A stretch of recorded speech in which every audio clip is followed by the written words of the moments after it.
Hello friends, आप सभी का स्वागत है मेरे चैनल में। आज मैं लेकर आई हूँ क्लास 6 का भूगोल की पाठ्य पुस्तक का पार्ट 1 सौरमंडल में पृथ्वी।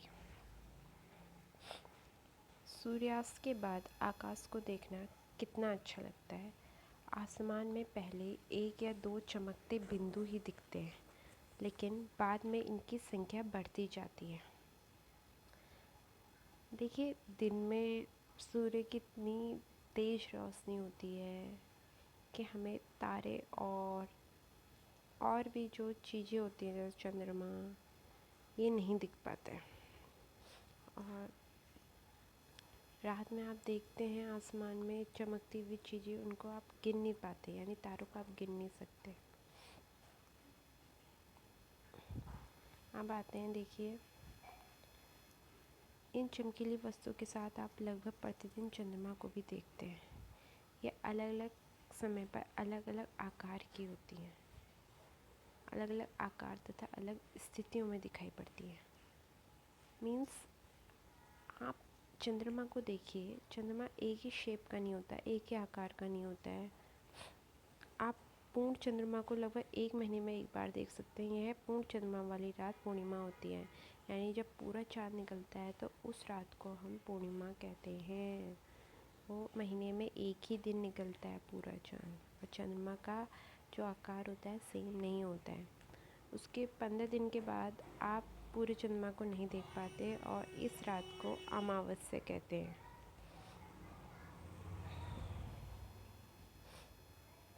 नेक्स्ट है सूर्य, चंद्रमा तथा वे सभी वस्तुएं जो रात के समय आसमान में चमकती हैं वो खगोलीय पिंड कहलाती हैं। मोस्ट इम्पोर्टेंट लाइन, खगोलीय पिंड किसे कहते हैं? सूर्य, चंद्रमा तथा वे सभी वस्तुएं जो रात के समय आसमान में चमकती हैं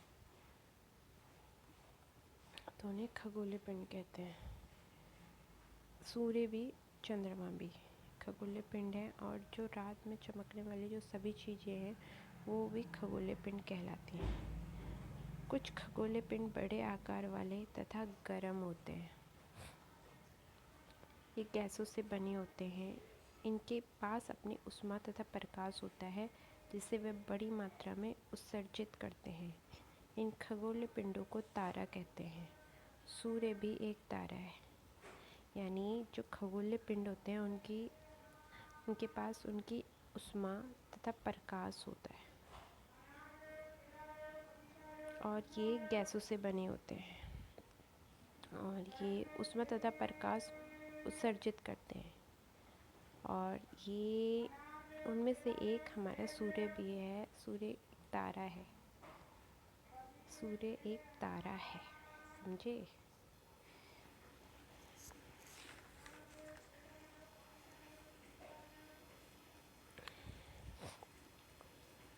रात के समय चमकते हुए अनगिनत तारे सूर्य के समान ही हैं, लेकिन हमसे बहुत अधिक दूर होने के कारण हम लोग उनकी ऊष्मा या प्रकाश को महसूस नहीं करते हैं, तब वे अत्यंत छोटे दिखाई देते हैं। बहुत सारे तारे हैं जो हमें रात को दिखाई देते हैं, लेकिन वो बहुत छोटे दिखाई देते हैं क्योंकि वो हमसे बहुत दूर है, इसलिए हमें उनकी ऊष्मा का महसूस नहीं होती है। लेकिन रात में रात्रि में आसमान की ओर देखते समय आप तारों के विभिन्न समूहों द्वारा बनाई गई विविध आकृतियों को देखते हैं, जिन्हें नक्षत्र मंडल कहते हैं। ये भी इम्पोर्टेंट है। नक्षत्र मंडल किसे कहते हैं? तारों के विभिन्न समूहों द्वारा बनाई गई अलग अलग आकृति, वो नक्षत्र मंडल कहलाती है। अर्सा मेजर और बिग बियर इसी प्रकार का एक नक्षत्र मंडल है। नक्षत्र मंडल अर्सा बियर और बिग बियर इसी प्रकार का नक्षत्र मंडल है।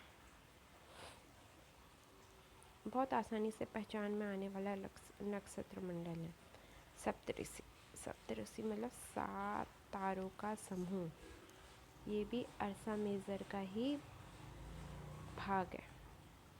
ये आपको 7 तारे दिखाई दे रहे हैं चित्र में। तो ये जो 7 तारे हैं, 7 तारों का समूह हमारा सप्तऋषि कहलाता है, और ये अर्सा मेजर का ही भाग है। और आप सोचते होंगे प्राचीन समय में, अभी तो हमारे पास मोबाइल्स वगैरह हो गए, घड़ियाँ हो गई, लेकिन प्राचीन समय में हमारे पास घड़ियाँ नहीं थी, तो लोग तारों को देखकर ही समय का अंदाज़ा लगा देते थे कि अभी 1 बज रखा है, अभी 12 बज रखे हैं, अभी 3 बज रखे हैं। आइए हम इसमें आते हैं नेक्स्ट में। प्राचीन समय में लोग रात्रि में दिशा का निर्धारण तारों की सहायता से ही करते थे। उत्तरी तारा उत्तर दिशा को बताता है, इसे ध्रुव तारा भी कहते हैं।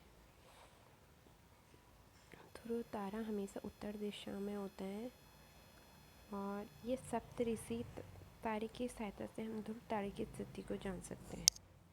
जैसे देखिए सप्तऋषि तारे हैं, ये 7 तारों का समूह सप्तऋषि तारा हो गया। सप्तऋषि तारे के जो संकेतक तारों को आपस में मिलाते ही काल्पनिक रेखा खींची जाए। अगर ये 2 तारों और उसी से एक काल्पनिक रेखा खींची जाए तो ये डायरेक्ट हमारे ध्रुव तारे की साइड में आ रही है, यानी ध्रुव तारे को इंगित करती है। उस काल्पनिक रेखा को अगर हम आगे बढ़ाएंगे तो हमें ध्रुव तारा ही दिखाई देगा चमकता हुआ। अब आगे आते हैं। कुछ खगोलीय पिंडों में अपने प्रकाश एवं ऊष्मा नहीं होती है, वे तारों के प्रकाश से प्रकाशित होते हैं। ऐसे पिंड ग्रह कहलाते हैं। यानी जो ग्रह होते हैं उनमें अपनी ऊष्मा और प्रकाश नहीं होता, वो तारों के प्रकाश से प्रकाशित होते हैं। ग्रह जिन्हें प्लैनेट कहते हैं। ग्रीक भाषा में प्लैनेटाई शब्द से बना है, जिसका अर्थ होता है परिभ्रमक, अर्थात चारों ओर घूमने वाला। आपको पता है हम कौन से ग्रह में रहते हैं? पृथ्वी ग्रह में रहते हैं। यह एक ग्रह है। संपूर्ण प्रकाश एवं ऊष्मा जो इसकी कहाँ से लेता है? ये सूर्य से लेता है। पता है ग्रहों के पास कोई ऊष्मा और प्रकाश नहीं होता, ये तारों से प्रकाशित होते हैं। तो हमारा ग्रह हमारी पृथ्वी जो है वो भी एक ग्रह है और वो है ऊष्मा और प्रकाश सूर्य से प्राप्त करती है। पृथ्वी के सबसे नज़दीक का तारा सूर्य है। पृथ्वी को बहुत अधिक दूरी से जैसे चंद्रमा से देखने पर यह चंद्रमा की तरह चमकती है। आइए कुछ रोचक तथ्य पे। बृहस्पति, शनि तथा यूरेनस। बृहस्पति, शनि तथा यूरेनस के चारों ओर छल्ले हैं। ये छल्ले विभिन्न पदार्थों के असंख्य छोटे छोटे पिंडों से बनी पट्टियाँ हैं। मतलब अगर आपके उसमें ये क्वेश्चन आ जाए कि किन किन शनि को छोड़ के और कौन से ग्रह चारों ओर छल्ले हैं, तो बृहस्पति और यूरेनस के चारों ओर छल्ले हैं। आइए आगे बढ़ते हैं। ये सौरमंडल का चित्र आपके सामने है, इसे हम बाद में डिस्कस करते हैं अलग वीडियो में। आपको पता है सौरमंडल में उसके 8 ग्रह होते हैं। आसमान में देखने वाला चंद्रमा एक उपग्रह है। यह हमारी पृथ्वी का सहचर है।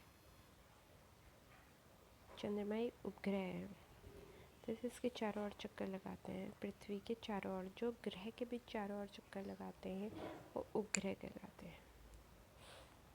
देखो जो सूर्य है, सूर्य के चारों ओर चक्कर कौन लगाते हैं? ग्रह लगाते हैं, और ग्रह के चारों ओर चक्कर लगाने वाले उपग्रह कहलाते हैं। हमारी पृथ्वी के समान 7 अन्य ग्रह हैं जो सूर्य से प्रकाश एवं ऊष्मा प्राप्त करते हैं। उनमें से कुछ के पास अपने चंद्रमा भी है। तो सौरमंडल में 8 ग्रह हैं, उपग्रह तथा कुछ अन्य खगोलीय पिंड हैं, जैसे क्षुद्र ग्रह तथा उल्कापिंड मिलकर सौरमंडल का निर्माण करते हैं। कौन कौन सौरमंडल का निर्माण करते हैं? सूर्य, 8 ग्रह, उपग्रह, खगोलीय पिंड, क्षुद्र ग्रह, उल्कापिंड, ये सब मिलकर सौरमंडल का निर्माण करते हैं। और हमारे सौरमंडल का मुख्य सूर्य है। अब बात करते हैं सूर्य की। सूर्य सौरमंडल के केंद्र में स्थित है। यह बहुत बड़ा है और एवं अत्यधिक गर्म गैसों से बना है। इसका खिंचाव बल इससे सौरमंडल को बांधे रखता है। सूर्य सौरमंडल के लिए प्रकाश एवं ऊष्मा का एकमात्र स्रोत है, लेकिन हम इसकी अत्यधिक तेज ऊष्मा को महसूस नहीं करते क्योंकि सबसे नज़दीक का तारा होने के बावजूद यह हमसे बहुत दूर है। सूर्य पृथ्वी से लगभग 15 करोड़ किलोमीटर दूर है। सौरमंडल सूर्य सौरमंडल के केंद्र में है और ये सबसे बड़ा तारा है, गर्म गैसों से बना हुआ है। वैसे तो ये हमारी पृथ्वी का सबसे नज़दीक का तारा है, लेकिन यह पृथ्वी से भी बहुत दूर है, यानी 15 किलोमीटर दूर है ये इस पृथ्वी से। हम बात करते हैं ग्रह की। हमारे सौरमंडल में 8 ग्रह हैं। सूर्य से दूरी के अनुसार बुध, शुक्र, पृथ्वी, मंगल, बृहस्पति, शनि, यूरेनस तथा नेपच्यून। इसकी एक ट्रिक है, my very efficient mother just serve us nuts. M से मर्क्यूरी, वी से वीनस, ई से अर्थ, एन से मार्स, जे से जुपिटर, एस से सैटर्न, यू से यूरेनस और एन से नेपच्यून। याद रखने की ये ट्रिक है। सौरमंडल के सभी 8 ग्रह एक निश्चित पथ पर सूर्य का चक्कर लगाते हैं। ये रास्ते दीर्घ वृत्ताकार में फैले हुए हैं, ये कक्षा कहलाते हैं। जो हमारा सौरमंडल की पिक्चर आपने अभी देखी थी, उसमें ये सब कैसे हैं, दीर्घ वृत्ताकार में फैले हुए हैं और ये कक्षा कहलाते हैं उनकी। सूर्य के सबसे नज़दीक का ग्रह बुध है। इसको उसके चारों चक्कर लगाने में, चारों ओर एक चक्कर लगाने में 88 दिन लगते हैं। नेक्स्ट आता है शुक्र। शुक्र को पृथ्वी का जुड़वा ग्रह माना जाता है क्योंकि इसके जो शेप होता है, आकार होता है और आकृति होती है, वो पृथ्वी के समान ही है। पहले हमारे 9 ग्रह थे जो प्लूटो था एक, लेकिन अंतर्राष्ट्रीय खगोलीय संगठन ने अपनी बैठक में यह निर्णय लिया कि कुछ समय पहले खोजे गए अन्य खगोलीय पिंड तथा प्लूटो बौने ग्रह को कहे जा सकते हैं। ये बौने ग्रह के उसमें आता है प्लूटो। अब बात करते हैं पृथ्वी की। सूर्य से पृथ्वी दूरी के हिसाब से पृथ्वी तीसरा ग्रह है। आकार में यह 5वां सबसे बड़ा ग्रह है। सूर्य से अगर दूरी के हिसाब से बोले तो पृथ्वी तीसरा ग्रह है, और वैसे आकार की बात करें तो पृथ्वी 5वां बड़ा ग्रह है। यह ध्रुवों के पास चपटी है। इसका आकार कैसा है, भूआब है, गोल नहीं है, भूआब है क्योंकि चपटी है ध्रुवों की साइड से। भूआब मतलब पृथ्वी के समान आकार। इसका कलर कैसा होता है, ब्लू होता है क्योंकि यहाँ पर 2/3 भाग में पानी पाए जाते हैं। पृथ्वी ना तो अति गर्म है और ना ही ठंडी है क्योंकि वहाँ पानी एवं वायु होता है। हम बात करते हैं चंद्रमा। हमारी पृथ्वी के पास केवल एक ही उपग्रह है, चंद्रमा। जो है चंद्रमा, इसका व्यास पृथ्वी के व्यास का केवल 1/4 है। पृथ्वी के व्यास का केवल क्या है, 1/4 है। किसका, चंद्रमा का व्यास। यह इतना बड़ा इसलिए प्रतीत होता है क्योंकि यह हमारे अन्य ग्रह से अन्य खगोलीय पिंडों के अपेक्षा नज़दीक है। क्योंकि यह हमारे ग्रह से अन्य खगोलीय पिंडों की अपेक्षा नज़दीक है, इसलिए हमें बड़ा दिखाई दे रहा है, बड़ा प्रतीत होता है। और यह हमसे यानी पृथ्वी से 3,84,400 किलोमीटर दूर है। अब आप पृथ्वी से सूर्य चंद्रमा की दूरियों की तुलना कर सकते हैं। तो आपको पता है कि उपग्रह का एक खगोलीय पिंड होता है जो ग्रह के चारों ओर चक्कर लगाता है, जिस प्रकार ग्रह सूर्य के चारों ओर चक्कर लगाते हैं। मानव निर्मित उपग्रह क्या है, ये जो मानव के द्वारा बनाए गए हैं। मानव निर्मित, आपको पता ही चल रहा है नेम से, मानव द्वारा बनाए गए, जिसका उपयोग ब्रह्मांड के बारे में जानकारी प्राप्त करने एवं पृथ्वी पर संचार माध्यम के लिए किया जाता है। इसे रॉकेट के द्वारा अंतरिक्ष में भेजा जाता है। अंतरिक्ष में उपस्थित कुछ भारतीय उपग्रह इनसैट, IRS, एडुसेट है। चंद्रमा पृथ्वी का एक चक्कर लगभग 27 दिन में पूरा करता है। लगभग इतने ही समय में यह अपने अक्ष पर एक चक्कर भी पूरा करता है। इसके परिणाम स्वरूप पृथ्वी से हमें चंद्रमा का केवल एक ही भाग दिखाई देता है। पृथ्वी से देखें तो हमें चंद्रमा का एक ही भाग दिखाई देता है। चंद्रमा पृथ्वी का एक चक्कर 27 दिन में पूरा करता है और इतने ही समय में यानी 27 दिन में वह अपने अक्ष का एक चक्कर पूरा करता है। वह क्षुद्र ग्रह, तारे, ग्रह और उपग्रह के अतिरिक्त असंख्य छोटे पिंड भी सूर्य के चारों ओर चक्कर लगाते हैं। इन पिंडों को क्षुद्र ग्रह कहते हैं। क्षुद्र ग्रह वो हैं जो मंगल और बृहस्पति कक्षाओं में पाए जाते हैं। इसमें तारे आते हैं, ग्रह, उपग्रहों के अतिरिक्त